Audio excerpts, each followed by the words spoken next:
Hello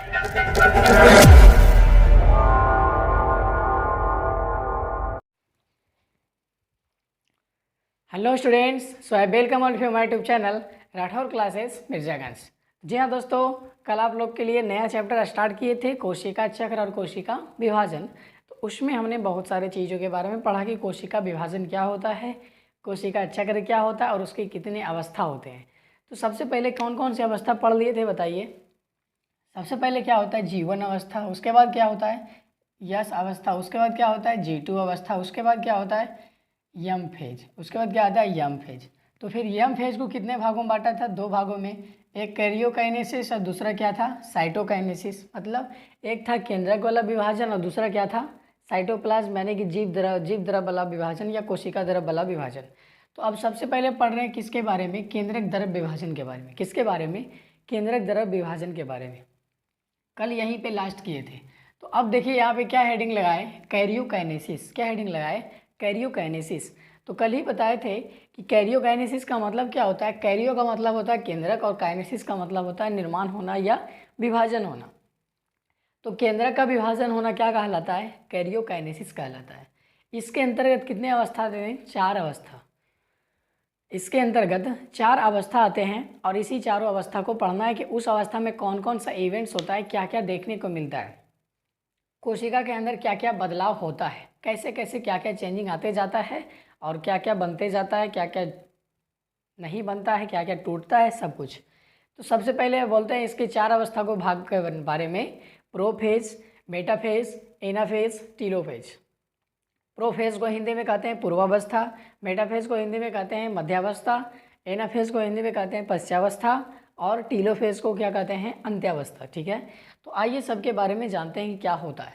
सबसे पहले पूर्वावस्था में, किसमें, पूर्वावस्था। पूर्वावस्था का मतलब क्या होता है, पूर्व, पहले का अवस्था। तो ये सबसे पहले का अवस्था है, प्रारंभिक का अवस्था है। तो इसमें देख लीजिए ये कोशिका है और इसमें क्या है केंद्रक है और इसके बीच में क्या है डीएनए। डीएनए डबल हो चुका है, क्यों, क्योंकि देख लीजिए G1 हो गया, यश हो गया, G2 हो गया। तो G1 में कोशिका में वृद्धि हो गई, यश में तारक काय बन गया और डीएनए दुगना हो गया, G2 में भी बहुत सारा चीज़ हुआ, बहुत सारा वृद्धि हुआ, बहुत सारा प्रोटीन का निर्माण हुआ, ट्यूबुलिन प्रोटीन का निर्माण हुआ। फिर ये कहाँ जा रहा है, कैरियोकाइनेसिस में। कहाँ जा रहा है, कैरियोकाइनेसिस में। और फिर इस कैरियोकाइनेसिस को कितने भागों में बांटा गया, 4 भागों में। तो उसका पहला पढ़ रहे पूर्वावस्था, प्रोफेज। तो इसमें होता है क्या है, डीएनए का धागा उलझा हुआ होता है। शुरुआत में क्या होता है, डीएनए का धागा उलझा हुआ मतलब ओझराल होता है। देख लीजिए कैसे कैसे ओझराल है, ठीक है ना, इस प्रकार से जुड़ा हुआ नहीं होता है। डीएनए का धागा कैसा होता है, उलझा हुआ होता है। लेकिन उसी में क्या होता है, बाद में क्या हो जाता है, सुलझ जाता है। बाद में क्या होता है, सुलझ जाता है। इसी अवस्था में, पूर्वावस्था में ही शुरुआत में डीएनए का धागा उलझा होता है, लेकिन बाद में क्या हो जाता है, सुलझ जाता है। ठीक है, उसके बाद इसी में क्या होता है, क्रोमैटिन जो है गुणसूत्र में बदल जाता है। क्रोमैटिन किस में बदल जाता है, गुणसूत्र में बदल जाता है। क्रोमैटिन गुणसूत्र में कैसे बदलेगा, क्रोमैटिन बहुत ज़्यादा सिकुड़ता है ऐसे करके, उसको कौन सिकुड़ाता है, कौन उसको पैक करता है, हिस्टोन प्रोटीन। ऐसा करके क्रोमैटिन था, उसमें हिस्टोन प्रोटीन देंगे तो वो लपेट लपेट के डीएनए को धागा को पैक कर देगा, क्रोमैटिन को पैक कर देगा। सबसे पहले पैक करेगा तो यूक्रोमैटिन, फिर पैक करेगा तो हेटरोक्रोमैटिन, और ज़्यादा पैक कर देगा तो क्या हो जाएगा, गुणसूत्र। तो यहाँ पर क्या हो जाएगा, क्रोमैटिन से क्या बदल जाएगा, गुणसूत्र में बदल जाएगा। फिर उसके बाद फोटो में कैसा दिखेगा, ये गुणसूत्र में बदल जाएगा तो गुणसूत्र के रूप में दिखाई देगा। ठीक है, और उसके बाद इसमें 2 तारक का निर्माण तो पहले से हो रहता है और तारक क्या बनाने लगता है, तरकु धागा बनाने लगता है। क्या बनाने लगता है, तरकु धागा। तो याद कीजिए जब हम बता रहे थे तारक के बारे में, किसके बारे में, तारक के बारे में, तो वहाँ पर बताए होंगे कि यह कोशिका विभाजन के दौरान तरकु धागा का निर्माण करता है। किसका निर्माण करता है, तरकु धागा का निर्माण करता है। तो यहाँ पे देखिए 2 तारक है और ये किसका निर्माण कर रहा है, तरकु धागा का निर्माण कर रहा है। और इसका काम क्या होता है ये आगे बताएंगे। ठीक है, तो ये प्रोफेज में क्या देखने को मिलता है, डीएनए का धागा उलझा हुआ था, डीएनए का धागा सुलझ जाता है। क्रोमैटिन किस में बदल जाता है, गुणसूत्र में बदल जाता है। और क्या बनने लगता है, तरकु धागा का निर्माण होने लगता है। इतना चीज़ याद रखना है इसमें बस। फिर आगे क्या देखना है, मध्यावस्था। आगे क्या देखना है, मध्यावस्था। मध्य का मतलब क्या होता है, बीचों बीच। मध्य का मतलब क्या होता है, बीचों बीच। तो मध्य वाली अवस्था में भी ऐसे ही कुछ कहानी होने वाला है। तो जब तरकु धागा पूरा का पूरा इसमें बन रहा है, इसमें तरकु धागा पूरा विकसित हो जाता है। ठीक है, तो ये जो गुणसूत्र है, इसमें बहुत सारा जो गुणसूत्र बना हुआ है वो क्या होता है, एक माध्यमिक पट्टिका पर सज जाता है। कहाँ सज जाता है? माध्यमिक पट्टिका पर, मतलब जहाँ पर एकदम बीचों बीच सज जाता है उसको बोलते हैं माध्यमिक पट्टिका। उसको क्या बोलते हैं? माध्यमिक पट्टिका। तो इसमें गुणसूत्र है और गुणसूत्र बीचों बीच क्या हुआ? सज गया, इसीलिए इसको क्या बोले? मध्यावस्था। और क्या हुआ?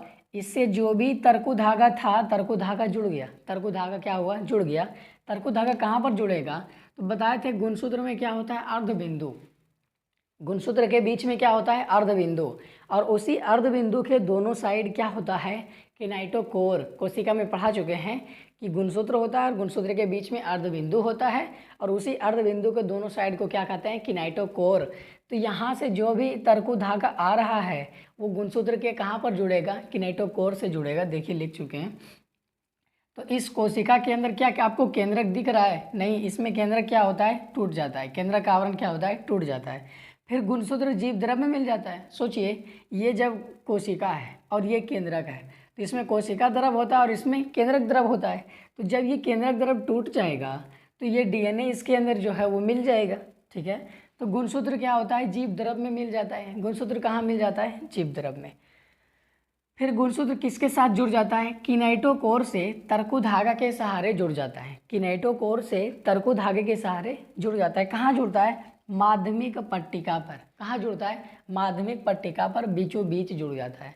तो ये ऐसे ऐसे कंडीशन वाले को क्या कहते हैं? मध्यावस्था। इसमें क्या क्या हो रहा है? बस कुछ नहीं, गुणसूत्र कहाँ आकर के सज रहा है? माध्यमिक पट्टिका पर। और वो किससे जुड़ा हुआ है? गुणसूत्र तरकु धागा के सहारे कहाँ पर जुड़ा हुआ है? किनाइटोकोर पर जुड़ा हुआ है। उसके आगे देखिए, इसमें केंद्रक आवरण टूट जाता है। आगे देखिए एनाफेज। आगे क्या है? एनाफेज। इसको बोलते हैं पश्चावस्था। इसको क्या बोलते हैं? पश्चावस्था, मतलब बाद वाली अवस्था। तो इसमें क्या होता है? सोचिए, जब इसमें धागा जुड़ गया, आगे क्या होता है? ये धागा गुणसूत्र को खींचता है। ये जो तरकु धागा इससे जुड़ा है, ये क्या करता है? गुणसूत्र को खींचता है। गुणसूत्र को खींचता है तो ये वाला दो गुणसूत्र, आधा गुणसूत्र ऊपर चला जाएगा, आधा गुणसूत्र नीचे आ जाएगा। मतलब गुणसूत्र के क्या कहते थे? क्रोमैटिड। तो दो क्रोमैटिड ऊपर और दो क्रोमैटिड नीचे हो जाएगा। देखिए कैसे, जब ये ऐसे ऐसे खींच रहा है तो क्या लगेगा? ये सब बीच से टूट जाएगा। हाँ, टूट जाएगा।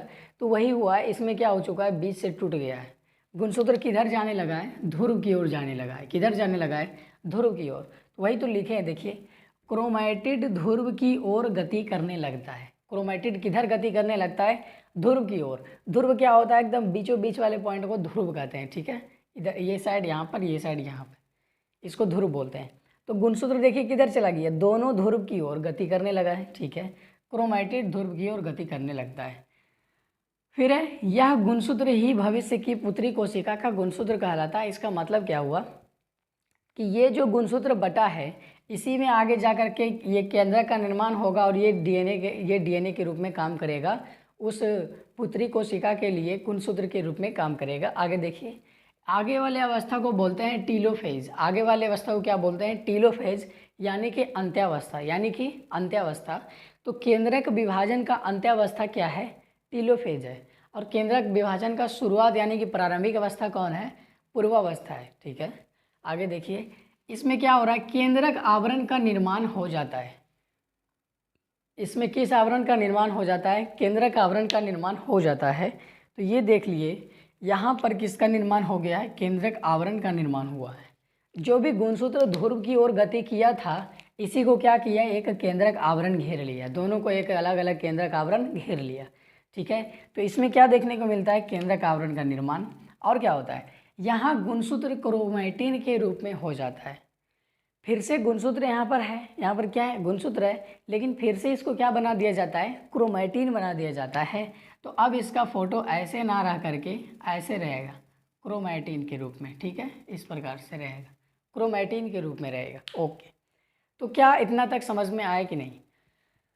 केंद्रक का विभाजन होने के लिए 4 फेज है। केंद्रक के विभाजन होने के लिए 4 फेज है। तो देखिए लास्ट में केंद्रक हुआ कि नहीं? एक केंद्रक ये बन गया, एक केंद्रक ये बन गया, 2 केंद्रक हो गया।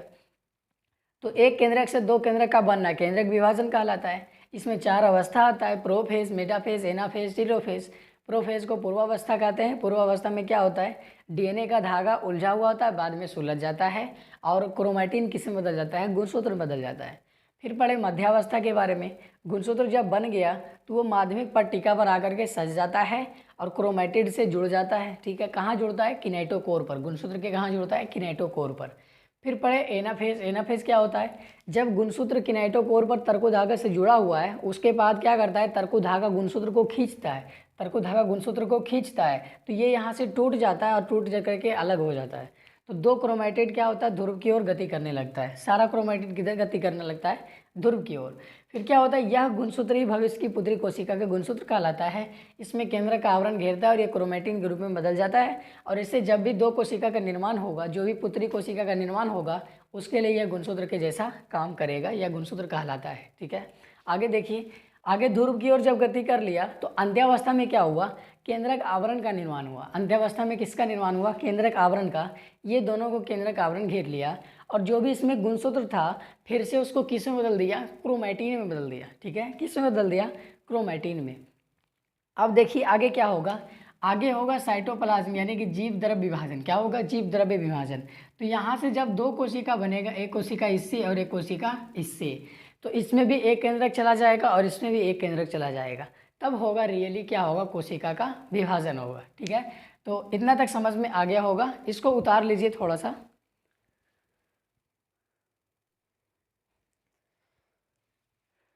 कैरियोकाइनेसिस हो गया, उसके बाद क्या होगा? साइटोकाइनेसिस। कैरियोकाइनेसिस के बाद क्या आएगा? साइटोकाइनेसिस। तो कैरियोकाइनेसिस में केंद्रक का विभाजन देख लिए, उसके बाद क्या देखेंगे? साइटोकाइनेसिस। तो साइटोकाइनेसिस में क्या होता है? बता चुके हैं कि इसमें कोशिका द्रव का विभाजन होता है। इसमें किसका विभाजन होता है? कोशिका द्रव का विभाजन होता है। तो देख लीजिए, अभी अभी कैरियोकाइनेसिस में इस प्रकार का फोटो देखे थे। कैरियोकाइनेसिस में इस प्रकार का फोटो देखे थे। उसके बाद क्या होता है? इसमें कोशिका द्रव विभाजन होता है। उसके बाद इसमें क्या होता है? कोशिका द्रव में विभाजन होता है। और कैसे होता है देख लीजिए। ये कोशिका झिल्ली इस प्रकार से सिकुड़ते जाता है। ये कोशिका झिल्ली अंदर की ओर इस प्रकार से दबते जाता है, गर्त बनाते जाता है। और देख लीजिए, और बहुत ज़्यादा गर्त बनाता है और इस प्रकार से ये एक कोशिका दूसरे से क्या हो जाता है? अलग हो जाता है। तो एक कोशिका इससे बन जाता है और एक कोशिका इससे बन जाता है। तो एक केंद्रक इसके अंदर भी और एक केंद्रक इसके अंदर भी, और इसके केंद्रक के अंदर क्या होगा? गुणसूत्र होगा। केंद्रक के अंदर क्या होगा? गुणसूत्र होगा। तो इस प्रकार से केंद्रक कोशिका द्रव्य विभाजन भी हो जाएगा। ठीक है, तो कैसे कैसे स्टार्ट किए थे? सबसे पहले देखिए कोशिका चक्र के बारे में। एक था जीवन अवस्था। क्या था? जीवन अवस्था। फिर क्या हुआ था? यस अवस्था। फिर क्या हुआ था? G2 अवस्था। फिर क्या हुआ था?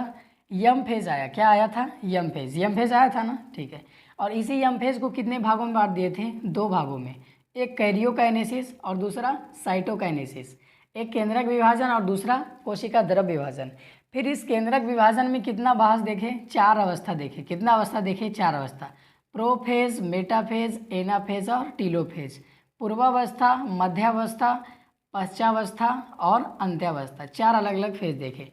तो G1 यस, G2 हो गया। उसके बाद प्रोफेज भी देख लिए, मेटाफेज भी देख लिए, एनाफेज भी देख लिए और टीलोफेज भी देख लिए। तो जब हम टीलोफेज के देखे थे तो इसमें दो अलग अलग केंद्रक का निर्माण हो गया था। केंद्रक आवरण का निर्माण हो गया और इसके अंदर गुणसूत्र किस में बदल गया? क्रोमैटिन में बदल गया। फिर उसके बाद क्या होगा? जब ये कैरियोकाइनेसिस हो गया उसके बाद क्या होगा? साइटोकाइनेसिस होगा। कैरियोकाइनेसिस के बाद क्या होगा? साइटोकाइनेसिस होगा। तो साइटोकाइनेसिस में कोशिका द्रव का विभाजन होता है। साइटोकाइनेसिस में कोशिका द्रव का विभाजन होता है। तो इसमें कोशिका द्रव का विभाजन कैसे होता है? ये कोशिका झिल्ली अंदर की ओर सिकुड़ते जाता है, अंदर की ओर दबते जाता है, अंदर की ओर दबते जाता है और लास्ट में इससे एक कोशिका और इससे क्या बन जाता है? एक कोशिका बन जाता है। तो इस प्रकार से कोशिका विभाजन होता है और एक कोशिका से कितने कोशिका का निर्माण हो गया? दो कोशिका का निर्माण हो गया।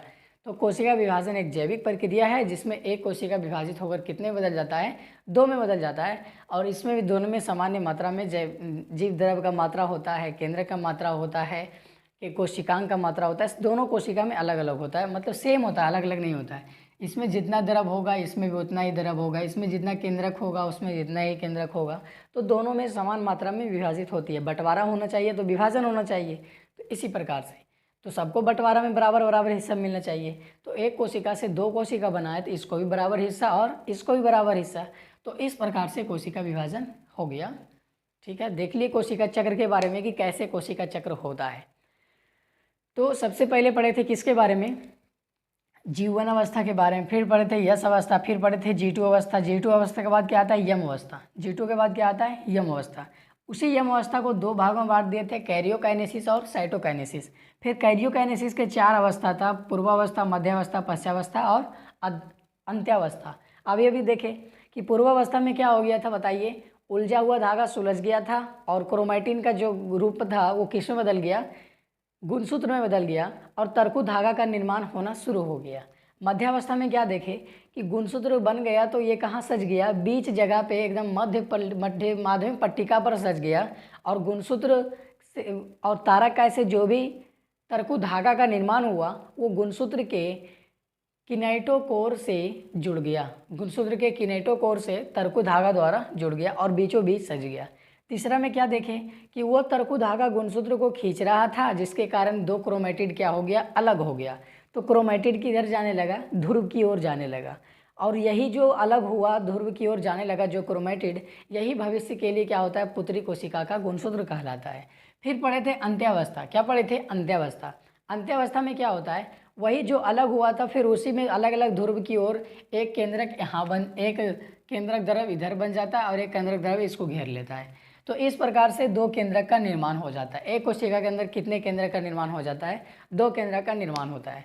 जब केंद्रक विभाजन हो गया तो उसके बाद क्या पढ़ेंगे? साइटोकाइनेसिस। उसके बाद क्या पढ़ेंगे? साइटोकाइनेसिस। तो साइटोकाइनेसिस का मतलब होता है कोशिका द्रव का विभाजन, और इसमें कोशिका झिल्ली ऐसे ऐसे कर करके बढ़ते जाता है, कोशिका झिल्ली बनते जाता है और क्या होते जाता है? लास्ट में दो कोशिका का निर्माण हो जाता है। इस प्रकार से एक कोशिका दो कोशिका में विभाजित होती है। अब इसके बाद पढ़ेंगे समसूत्री विभाजन क्या होता है और अर्धसूत्री विभाजन क्या होता है। अभी तो हम नॉर्मली देख लिया कि कोशिका विभाजन कैसे होता है, उसके क्या क्या अवस्था होता है, उसके कौन कौन से चक्र होते हैं, उसमें कौन कौन सी अवस्था आती है, उसमें क्या क्या बदलाव देखने को मिलता है। अब उसके बाद देखेंगे कि विभाजन के कितने प्रकार होते हैं। एक होता है समसूत्री विभाजन और दूसरा होता है अर्धसूत्री विभाजन।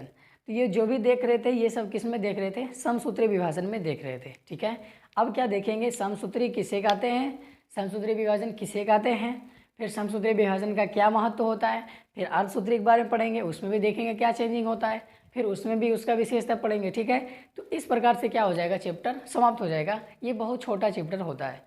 तो फिर मिलते हैं अगले वीडियो में, तब तक के लिए धन्यवाद।